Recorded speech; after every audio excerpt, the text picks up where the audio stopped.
Now listen to me, and I need you to listen real close because this isn't just another message. This is a divine interruption. This is not a suggestion. This is a summons.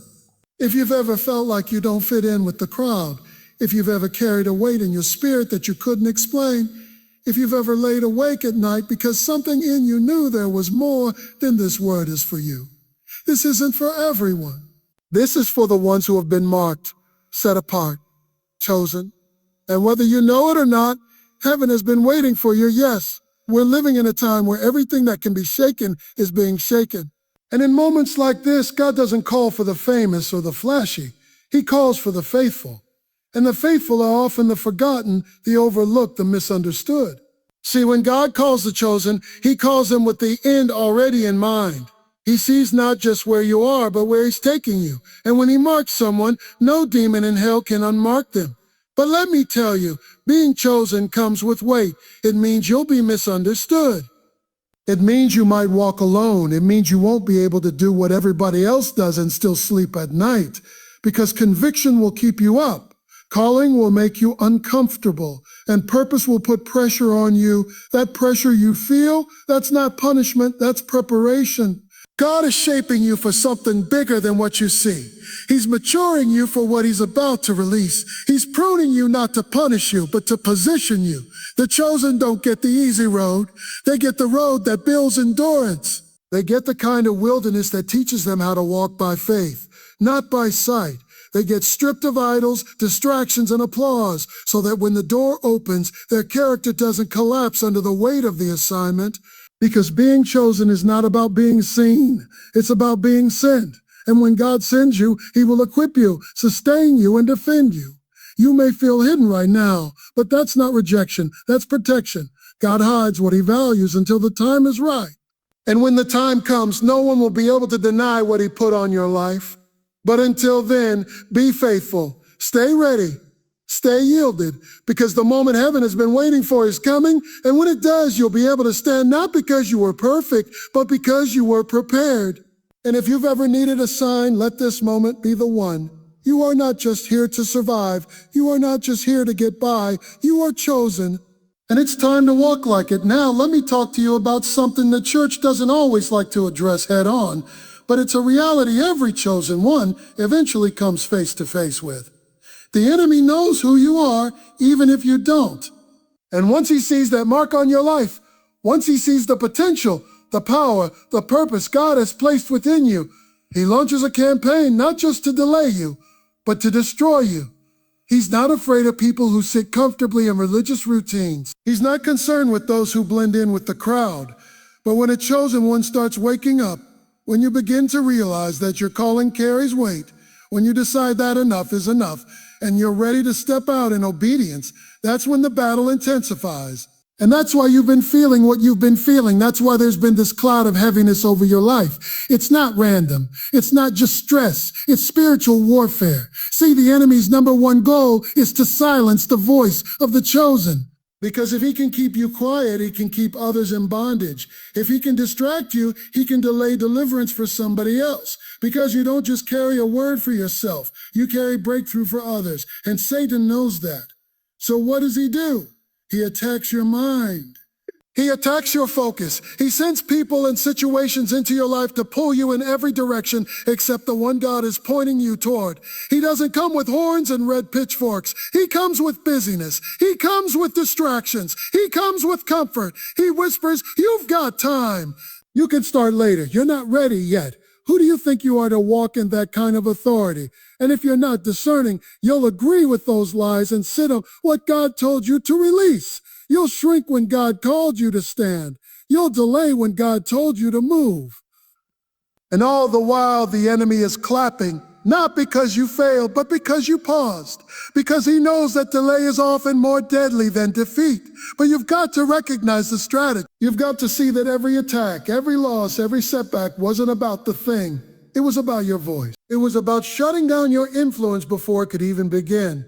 The enemy is terrified of you discovering who you really are, because the moment you do, you become a threat. The moment you realize you've got kingdom authority, you start praying differently. You start walking differently. You stop entertaining nonsense. You begin to align your life with heaven's agenda, and you become dangerous to darkness. Now, the problem is, many of us think that spiritual warfare is only about demons and deliverance. But let me tell you, sometimes spiritual warfare looks like exhaustion. Sometimes it looks like discouragement. Sometimes it looks like spiritual numbness where you stop caring, stop praying, stop believing. That's not just you being off. That's a battle. That's the enemy trying to disconnect you from the source of your strength. Because if he can't defeat you, he'll try to distract you into spiritual apathy. He'll wear you down until you're too tired to fight. He'll isolate you until you believe you're alone. But you are not alone. And the very fact that you're still standing, still breathing, still searching, still seeking, means the enemy didn't win. You've already come through things that should have broken you. You've survived seasons that were meant to silence you. And if you made it through all that, it's not by chance. It's because God still has use for you. There is still a sound inside of you that needs to be released. There is still power in your words, healing in your hands, fire in your prayers. You just can't afford to let the enemy keep you distracted any longer. It's time to wake up. It's time to open your eyes to the war that's been raging around your destiny. It's time to put down what's been draining you and pick up what God placed inside of you. The distractions won't stop on their own. You have to decide that your calling is more important than your comfort. You have to make the choice that nothing, no opinion, no fear, no failure is worth forfeiting the assignment God gave you. You weren't built to quit. You weren't designed to fold. You've been equipped to overcome. And even now, the Spirit of God is reigniting something in you that the enemy thought he snuffed out. This is your wake-up call. This is your reminder. This is your moment to realize the fact that the enemy fought you this hard is proof of what you carry. Now it's time to fight back. One of the most dangerous lies the enemy has whispered into the ears of the chosen ones is, you still have time. That lie has kept more people in spiritual paralysis than outright rebellion ever could. It's not that you said no to God, you just didn't say yes yet. You kept delaying, kept waiting, kept telling yourself you'd move when the conditions were better, when life got easier, when you felt stronger, when you were more qualified. And all the while, moments passed. Opportunities faded, and the urgency that heaven placed on your spirit got buried under the noise of everyday life. But hear me, delay in the spiritual realm is never neutral. When God gives you an assignment and you wait too long to respond, you give room for the enemy to start negotiating with your purpose. You start overthinking what God already made clear. You start watering down the weight of what's been placed in you. You lose the edge. That fire turns into a flicker. That boldness turns into fear. That clarity turns into confusion. And before you know it, you're existing when you were meant to be executing. God does not operate on your comfort schedule. He moves in divine timing. And when he speaks, it's not just about you. It's about someone else on the other side of your obedience. Every delay in your decision creates a delay in someone else's deliverance. Every time you choose silence over speaking, every time you sit back instead of standing up, someone remains bound who was supposed to be set free through you. This thing is bigger than your feelings. It's bigger than your circumstances. It's bigger than your fears. You don't have the luxury of waiting any longer. You were born for this moment. Not tomorrow, not next year, now.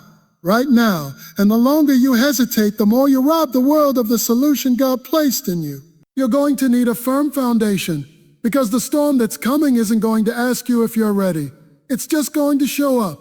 And when it does, you either stand or you fall. You fight or you fold. You rise or you retreat. And the chosen ones have no business retreating. That's why God's been pressing on you. That's why it feels like he's been stretching you, shaking you, stripping you.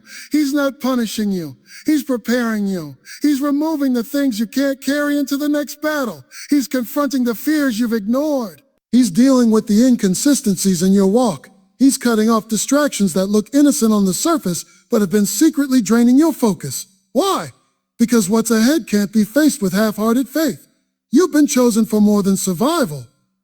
You've been called to advance the kingdom, and that means you've got to be equipped. Preparation doesn't start when the battle begins. It starts in the quiet place. It starts in prayer. It starts in your discipline. It starts in what you feed your mind, what you allow in your spirit, what you entertain in the dark. See, it's not about appearances anymore. It's about alignment. It's about being so rooted in truth that even when the world shifts, you don't. It's about knowing God so deeply that no lie from the enemy can shake your identity. It's about having your ears so tuned to his voice that when he whispers, you move, without delay, without hesitation. There is a confrontation coming between light and darkness, truth and deception, kingdom and culture. The line is being drawn, and the chosen will no longer be able to sit in the middle.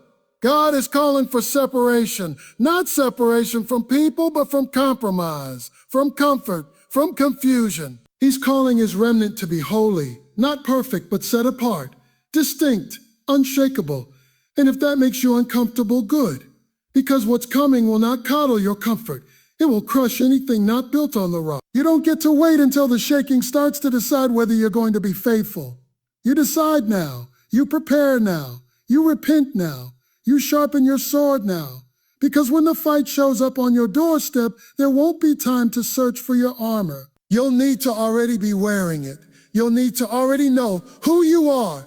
And that only happens when you allow God to prepare you in private before he reveals you in public.